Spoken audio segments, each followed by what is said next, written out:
We are live! Hello, Sarah. I've got a song for you. The name is that right? Yeah, that's right. Name is Noel. I had a dream about her. She rings my bell. Got gym class in half an hour. Oh, how she rocks in pants and tube socks. But she doesn't know who I am. She doesn't give a damn about me. I'm just a teenage dirtbag baby. Yeah, I'm just a teenage dirtbag baby. Listen to Iron Maiden, baby, with me. There we go. Little bit of Teenage Dirtbag by Wheatus. So my first question, as always, why did you choose that song? I think so. It was the last song on the list, and it just jumped out to me. I remember absolutely loving it. It's last on the list. Keep going. They were all cool songs, but I think it just always like reminds me of all those American films in the early 2000s, and the video was like a mini film in itself. And I just think it's just such a cool song. Reminds me of festivals and all of that. So I just love it. Absolutely. No, it is a good fun song. And when I learned to play it, I thought, oh, this is good. Because the thing is, right, we were just having a little chat backstage. Backstage, what does that sound like? So and your son is at music college. So he is. So way over and above what I do. Mine's just purely for fun. And I'm not very good at some of the chords. So when I pick a song, it has to be dead easy. So when I see a song, I want to do that. Like, I can play it. So I was pleased that I could do that. So excellent. Sarah Burgess, thank you very much for joining us. Thank you. Before you say anything, I just want to say hello to Harish. And he's a big fan of music too. Look at that. He likes Wheatus too. So that's good. So Sarah Burgess, tell us a little bit about yourself, who you are, what you do. So I am a career coach. I've been doing that for 20 years now. Kind of fell into it by accident when I took redundancy from corporate world, and the coach. So I worked in learning development, managed the graduate program, all of that kind of stuff. And the coach that I saw said, "Oh, have you ever thought about being an outplacement coach?" I'm like, I don't know what that is, but that's what I did. So I've been doing that freelance ever since. So it's worked out really well. And then on the side of that, I also do paddleboard coaching. I'm also a running coach, and I did qualify to be a ski coach as well. So like my husband says, can I ever do anything without them becoming a coach? Which I don't know, maybe that's my thing. Absolutely. I started coaching about 3 or 4 years ago, and I don't know about you, but isn't it amazing the relationship you have with your coachees, and then the fun you have seeing them develop and grow? And I guess with what you're doing, there's lots of different areas. So I'm a paddleboarder, as you know. Yeah. And the first time you're on a paddleboard, you stay on it about 30 seconds, I think, isn't it? The first time you're on a paddleboard. Yeah. It's 15 seconds here in Sidmouth because we have those things called waves, not like on the River Thames. Yeah, we have fast boats though. They're teaching paddleboarding. Let's go. Yeah, exactly. Yeah.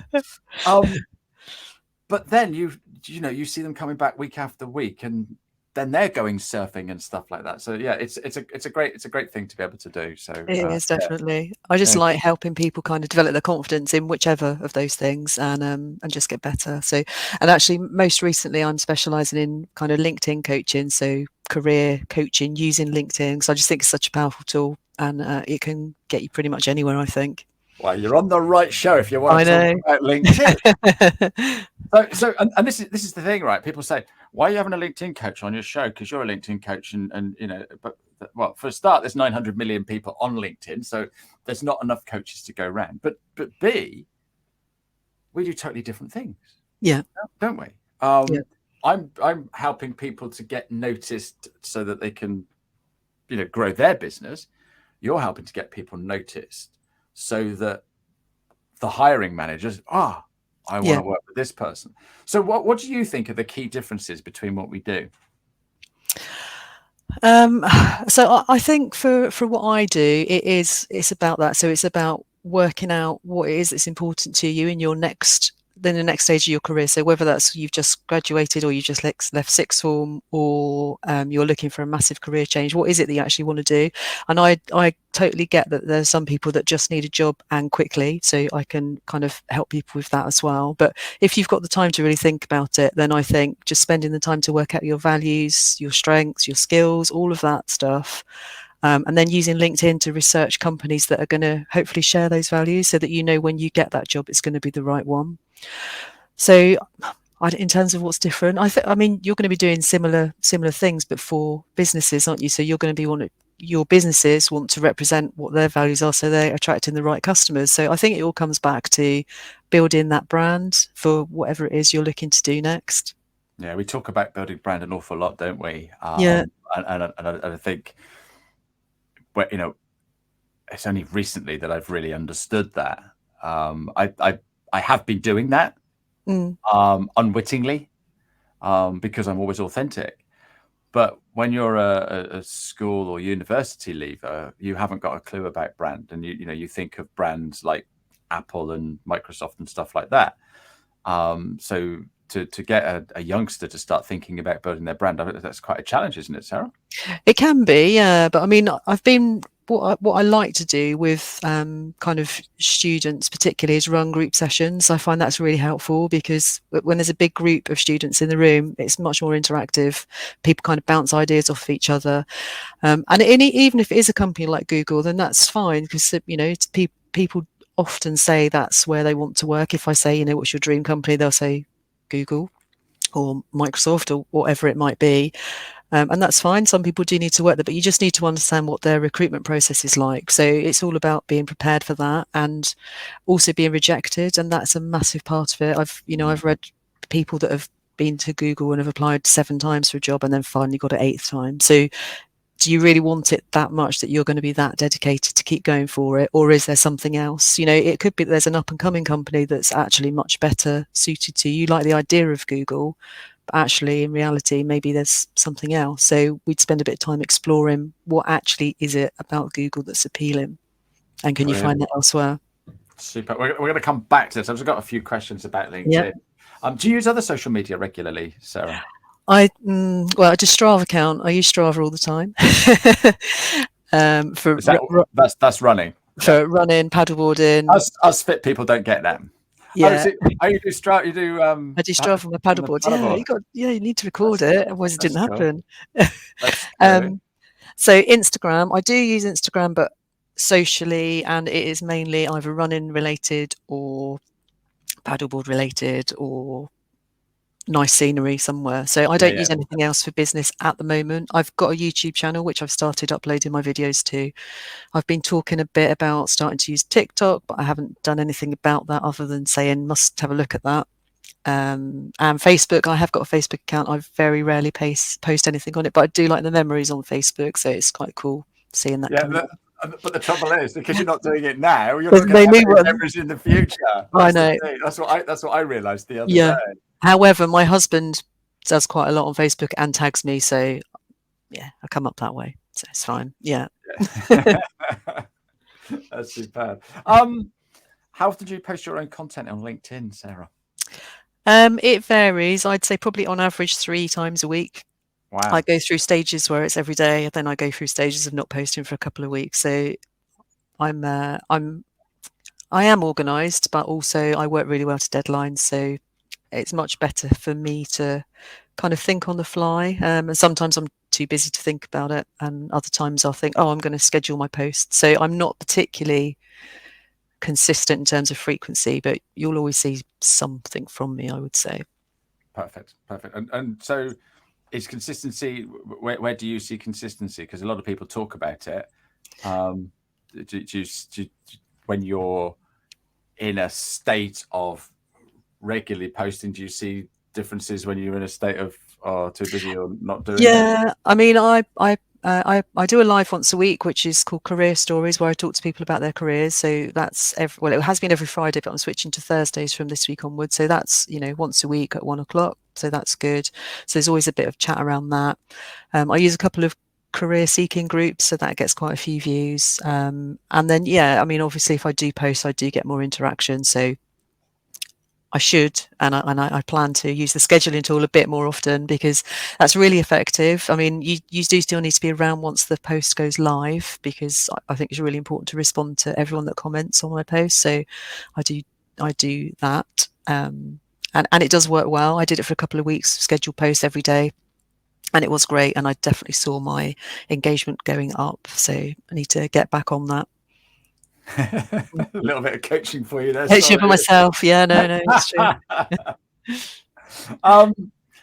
Do you know what is the best time for you to post, or that you monitor that? It's somewhere between 1 and 2 in the afternoon seems to be best for me. Okay. Which kind of goes against what everyone says. Everyone's like, oh, 9 o'clock in the morning is best. But actually, quite a lot of my engagement comes from America. So I suppose that is that time, but there. Yeah. And this is the thing. I think we listen too much to what other people say. Yeah. When I teach LinkedIn, I always say the best time to post is now. Yeah. Because so where are we? We're Tuesday. The best time to post is Tuesday morning. So I'll leave it for a week. Yeah. Well, I ain't going to do it. No, if I post it right now, unless you schedule it. So do you know this guy called Paul Burgess? Oh yeah, there you go. So, apparently this guy does a lot on Facebook. So thanks for joining. He does do a lot of Facebook, yeah. And he does loads on social media for his actual job at the Rowing Museum as well. So. Oh wow. Okay. Cool. We've got a question here. This is Paul. He's a mentor at Exeter Uni. Okay. And he's got a mentee, final year history student looking to enter into fine arts and auction. Is there one nugget advice you could offer to help him break into that sector? Great question, Paul. Thank you. So what I would say is go to your alumni page on LinkedIn and run a search. So you can click on all alumni members for your university and run a search with keywords in. If you go down and add in keywords at the bottom, you can put in quotes fine arts, for instance, hit return, and then you'll get a list of anyone in that alumni who has fine arts in their experience section, and then approach them. So I'm also an alumni member. Would you mind having a chat? So tap up that network. People really like helping alumni members. So I would say that's the best thing to do. That is an awesome nugget. I love that. That is pure value there, Paul. Don't you think? That is brilliant. Thank you. That is brilliant. I didn't go to uni, so I don't know what an alumni is. So I do know what an alumni is, but I don't have one. Yeah, no, it's so powerful. Honestly, I actually did have a client who was moving to Canada. And she had like a target company in mind. So I said, have a look at the employees. And it came up to say this guy was in her alumni. So she's like, yeah, but he graduated 30 years ago. I was like, doesn't matter. So she did message him. He had a chat with her. He did refer a friend program and she got the job. Yeah. Perfect. But look, the illustration that I give when we're talking about this is, let's just say you're in Spain now on holiday, Sarah. Yeah. And you're on public transport in Spain. Okay. And there's somebody in front of you starts talking with an English accent. You go, oh, hi, you English? You've automatically got an affinity and you start talking to them, don't you? Exactly. You don't talk to them on the bus in the UK. No, very true. When you're somewhere else. So yeah, I think it's a great way for using that network. Hi, Lee, US based. So what time is it for you? Thank you for tuning in. Is this the breakfast show? Great topic today. Advice for people to recession-proof their careers. Lots of layoffs happening in the US now. That's not good. Not good. So are you getting more people calling you then? Yeah, definitely. This is always the busiest time for me when there are these big layoffs. So I would say, again, LinkedIn, great resource. So they have just published for the UK. So I'm assuming they've done it for the US as well. The top 10 most in-demand jobs. So number 2, for instance, was sustainability manager. And what LinkedIn do then is they give you career paths. So it shows you how to kind of develop your skills in that particular area. So I would totally have a look at that top 10 list, see if there's anything there that appeals to you, anything that you've got transferable skills to. And then, again, use your network to see who you know in that particular industry. God, this is priceless advice. This is priceless advice. So, do you know, if I knew you before I set my business up, I'd be working for someone else now doing a really cool job. Oh, it's pretty cool But now. I wouldn't be having as much fun as I'm having Exactly. right now, though. That's the Yeah. thing. So, Yeah. so Lee is enjoying her breakfast, so that's good. And good afternoon, Pavel. He's literally just up the road from me. So, Oh, wow. yeah. So, we went down a little bit of a rabbit hole there, but I love that. And I guess you get business as a result of what you do on LinkedIn. Hey, Sarah. Yeah, I do. So most times I send out a newsletter. I get a client. And it's generally people who go, oh, I've been watching your content for months or a couple of years or whatever, and now can I work with you? So that's great. So I offer loads of free advice. I do kind of video tutorials, things like that on my page, and then obviously paying clients is great. No, I love that. I love that. And so this newsletter, Yes. it's a feature of LinkedIn that you have on creator mode. Yes, that's right. And do you know how many newsletters there are? No, I don't. There's a lot. Right. There's 900 million people on LinkedIn, right? Yeah. There's only 30,000 newsletters. Wow, really? I thought it was more than that. Isn't that criminal? Feels like I've got an invite for all of those in my inbox. Yeah, absolutely. it seems like it, doesn't it? But I think because you're active on LinkedIn, Yeah, that's true. You're mixing with other active people on LinkedIn, and therefore Yeah. you're getting those newsletters. Yeah. But I'm working with someone at the moment, and every week we catch up. We just monitor his newsletters. He didn't know about it. He didn't know what it was. He sends a newsletter to his clients every week. Yeah. But now he's added another, I don't know, 1,500 people that may not have got that newsletter, and it's all for free. Yeah, exactly. It's genius. And you reckon you're getting a client every time you send a newsletter? Yeah, out? I have done. Yeah, I've done 7 so far. Wow, that's brilliant. Yeah. Ashley agrees that you're giving top advice thank to you. do as well. Okay, so let's get into the what you're doing in the career advice and stuff like that. What do you think is the biggest worry for somebody that comes to see you? That they're going to be the one that doesn't get a job.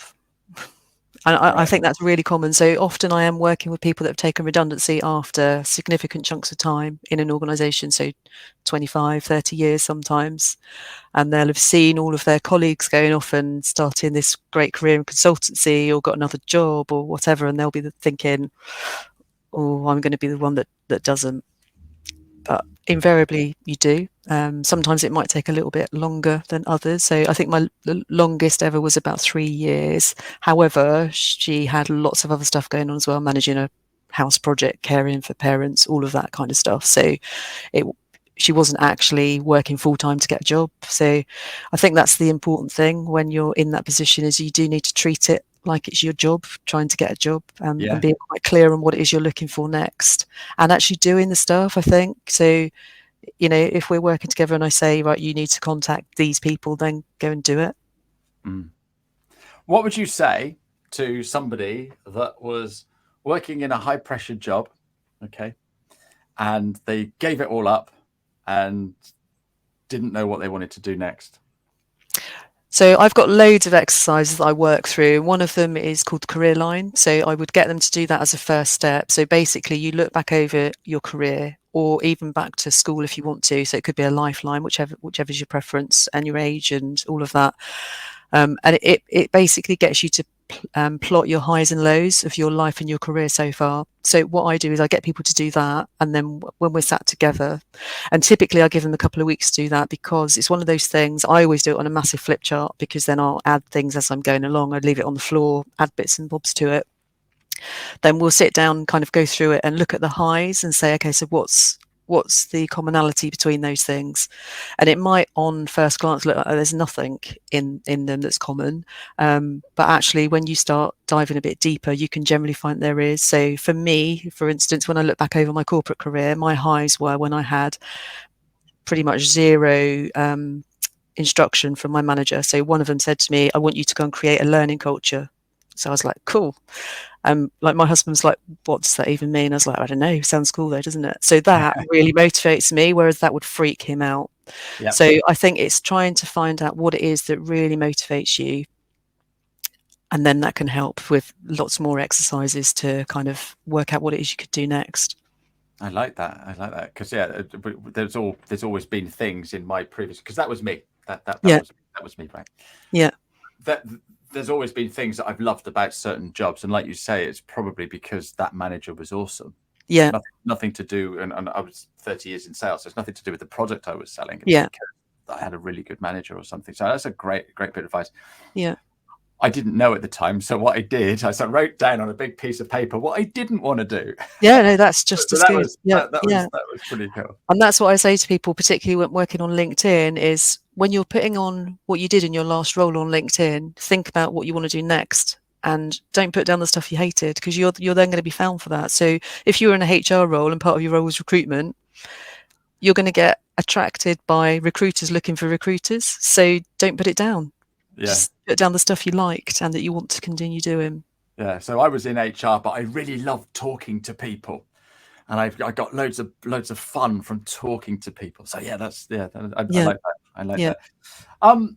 So how many hours a week do you currently work on your business, or in your business, or for your business? It's really tricky to say. I would say probably 30 hours, maybe. That's nice. Yeah. That's nice. And that gives you plenty of time to do your paddle boarding and your running. And my running, yeah.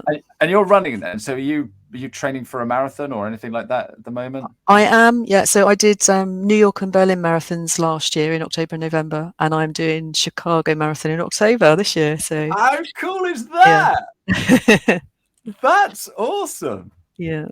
I'm working my way to, there's this thing called the World Majors. So there's 6 races. So I've done London, New York and Berlin. So I've got Chicago, then Boston and Tokyo. Don't know where I'm going to find the money for all this, but you know.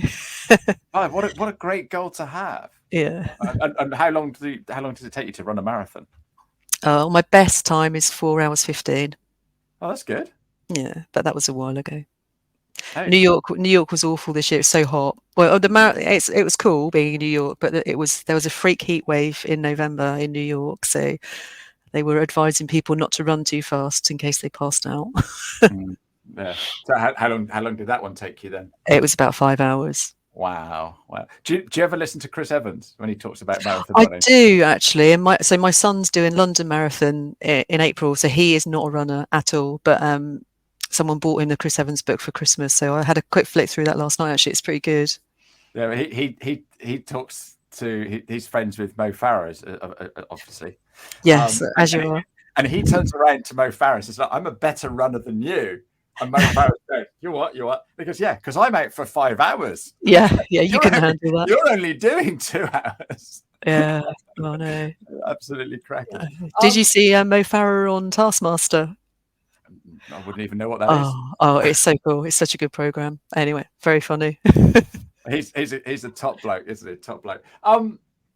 So what challenges have you got in your business at the moment, Sarah? Challenges. So I suppose what I really enjoyed doing last year, and I did a few of these, is sessions at universities. So going into kind of lecture style things, talking to graduates about developing your career using LinkedIn. So it's only going to get bigger than it already is. It's kind of got the key for anything you want to do. So for me, it is identifying contacts in universities that can help me get in front of the students. That's kind of my aim for this year. You need to look at the alumni, see if they can help you. I do. Exactly. Yeah. I've definitely learned something. Yeah, I know. It's the whole cold calling thing. I'm not that comfortable with that. However, I've got plenty of people that can introduce me, so that's what I need to start looking at. And that's the thing, isn't it? And referrals and stuff like that. Yeah. What's the coolest job you've ever got, anybody? Oh God, that's a really difficult question. The coolest job. And that's the other thing. It's also I can't think of the word, but it might be cool to me. Yeah. But to you, it's not cool. Yeah, I mean, I've worked with people that have got their dream jobs at like Facebook and Google and all of that kind of stuff. But I think probably it might not sound cool to other people, but jobs where people have come from big corporates and have ended up in like a family counselling practice. So they actually, that transition is really hard to get to do that, and they've done that. So I think that kind of thing, really, those are the stories that I like, really, when people have made that big pivot. So they might not sound cool to other people. I mean, I did have a client who was working in the music industry, and she got a big promotion into a big music position. So that's cool. Awesome. Right, I've got one question for you. We've actually run over our 15 minutes. Yeah. So before I ask you that last question, I'm going to tell you who I've got in next week. Okay. But I didn't add the overlay, which is really annoying. I have the technology. I can do that ever so quickly now. I've got the logo lady coming in next week, a lady called Trudy Avery. And she's coming in to talk about marketing and specifically logos. Okay, so that's next week. There you go. But I also do a show on a Wednesday for accountants and bookkeepers. But this week, I've got Cheryl Sharp coming in, and I was hoping to talk to her about her business. But literally last week, she launched her podcast. And her podcast is Secrets of a Survivor, and how she has overcome the experience of being in a relationship where she suffered from domestic abuse. And she's now speaking out about that. And so we're going to be covering a couple of topics tomorrow. So I'm